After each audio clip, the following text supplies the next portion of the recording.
ഹോശാന ഞായർ മുതൽ ഈസ്റ്റർ വരെയുള്ള ദിവസങ്ങളാണ് നമ്മൾ വിശുദ്ധ വാരമായിട്ട് ആചരിക്കുന്നത്. ഈ വിശുദ്ധ വാരത്തിൽ പ്രത്യേക ഇനം തിരുക്രമങ്ങളുള്ള പള്ളികളിലൊന്നാണ് ഇന്ന് നമ്മൾ കാണുന്ന കുടമാളൂർ ചർച്ച്. ഇത് വാഴ്ത്തപ്പെട്ട അൽഫോൻസാമ്മയുടെ ജനിച്ച ഇടവക പള്ളിയും അതോടൊപ്പം അൽഫോൻസാമ്മ മാമൂസ സ്വീകരിച്ച പള്ളിയുമാണ്. ഇവിടെ 2 പള്ളികളുണ്ട്. ഒരു പഴയ പള്ളിയും അതോടൊപ്പം ഒരു പുതിയ പള്ളിയും. പരിശുദ്ധ മാതാവിൻ്റെ നാമധേയത്തിലാണ് ഈ പള്ളി ഇവിടെ സ്ഥാപിക്കപ്പെട്ടത്. ചെമ്പകശ്ശേരി രാജാവിൻ്റെ കാലത്ത് അദ്ദേഹം ക്രിസ്ത്യൻസിൻ്റെ ഒന്നും ഇടപെടലില്ലാതെ സ്ഥാപിച്ച ഒരു ദേവാലയമാണിത്. ഈ പള്ളിയിൽ പല വ്യത്യസ്തമായ നേർച്ചകളുണ്ട്. അതുപോലെ പെസഹ വ്യാഴാഴ്ചയും ദുഃഖവെള്ളിയാഴ്ചയും ഇവിടെ നീന്ത് നേർച്ച എന്ന് പറയുന്ന ഒരു നേർച്ച നടക്കുന്നുണ്ട്. അതിനുവേണ്ടി കെട്ടിത്തിരിച്ച ഒരു ഭാഗമാണ് നമ്മളിപ്പോൾ കണ്ടത്. അവിടെ നിന്ന് ആളുകൾ മുട്ടിൽ നീന്തി പള്ളിയുടെ അവിടം വരെ വരുന്ന ഒരു നേർച്ചയാണ്. യേശുവിൻ്റെ പീഡാനുഭവത്തോട് താതാത്മ്യപ്പെട്ടുകൊണ്ട് ചെയ്യുന്ന ഒരു നേർച്ചയാണ്. കൂടാതെ ഇവിടെ മറ്റ് പല നേർച്ചകളുണ്ട്. ഇവിടെ 2 പള്ളികളുള്ളതിൽ ഒരു പഴയ പള്ളിയാണ് നമ്മളിപ്പോൾ കാണുന്നത്. ഇത് ചെമ്പകശ്ശേരി രാജാവിൻ്റെ കാലത്ത് സ്ഥാപിക്കപ്പെട്ട പള്ളി രൂപാന്തരം പ്രാപിച്ചു വന്നിരിക്കുന്നതാണ്. വളരെ മനോഹരമായ കൊത്തുപണികൾ ഇതിൻ്റെ അകത്തുണ്ട്. രാജാവ് പള്ളി സ്ഥാപിച്ച ശേഷം അതിൻ്റെ നടത്തിപ്പിനായിട്ട് 4 കുടുംബക്കാരെ നിയമിച്ചു. അതിലൊന്നാണ് നമ്മുടെ അൽഫോൻസാമ്മയുടെ കുടുംബക്കാരായ മുട്ടത്തുപാട് കുടുംബം. ഇത് കൊടമാളൂർ പള്ളിയിൽ നിന്ന് ഏകദേശം 500 മീറ്റർ അകലെയുള്ള അൽഫോൻസാമ്മയുടെ ജന്മഗൃഹം ആണ് നമ്മൾ കാണുന്നത്. ഇതിന് അറയും നിരയുമുള്ള ഒരു വീടാണ്.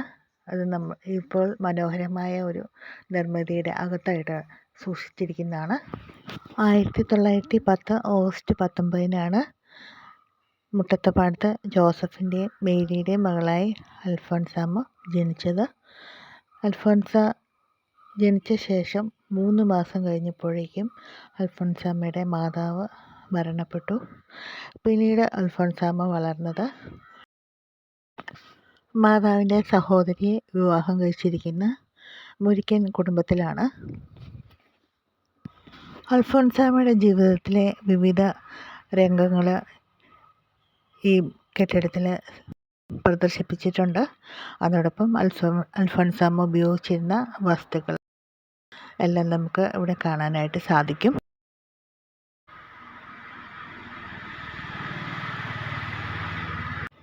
അൽഫോൻസാമ്മയുടെ മാതാപിതാക്കൾ അൽഫോൻസാമ്മയുടെ അടുത്ത സുഹൃത്തായ നിര്യാതയായ ലക്ഷ്മിക്കുട്ടിയമ്മ, മറ്റ് കുടുംബാംഗങ്ങൾ എന്നിവരുടെ എല്ലാം ചിത്രങ്ങളിവിടെ സജ്ജീകരിച്ചിട്ടുണ്ട്.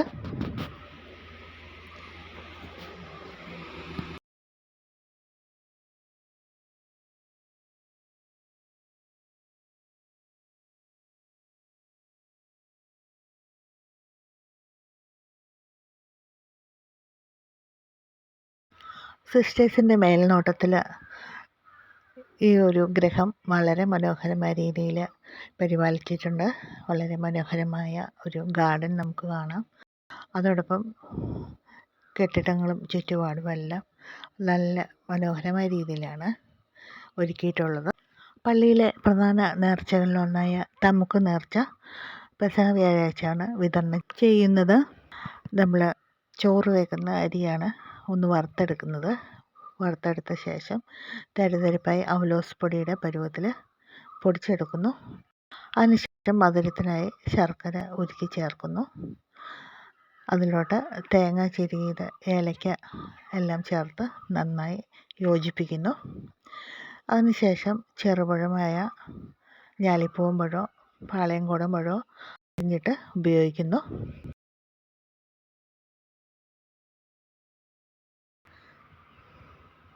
ഇവിടെ പ്രധാനപ്പെട്ട മറ്റ് നേർച്ചകളിലൊന്നാണ് കുടിവെള്ളം ലഭിക്കാനുള്ള പാളയം കയറും നേർച്ച. അതോടൊപ്പം കരി നേർച്ച, കൂടാതെ പെസഹ വ്യാഴാഴ്ചയും ദുഃഖവെള്ളിയാഴ്ചയും അനുഷ്ഠിക്കുന്ന നീന്ത് നേർച്ച. ആളുകളുടെ സ്വകാര്യതയ്ക്ക് മൂല്യം കൽപ്പിക്കുന്നതിനാൽ ഇവയുടെ വീഡിയോഗ്രാഫി, ഫോട്ടോഗ്രാഫി കർശനമായി നിയന്ത്രിച്ചിരിക്കുകയാണ്.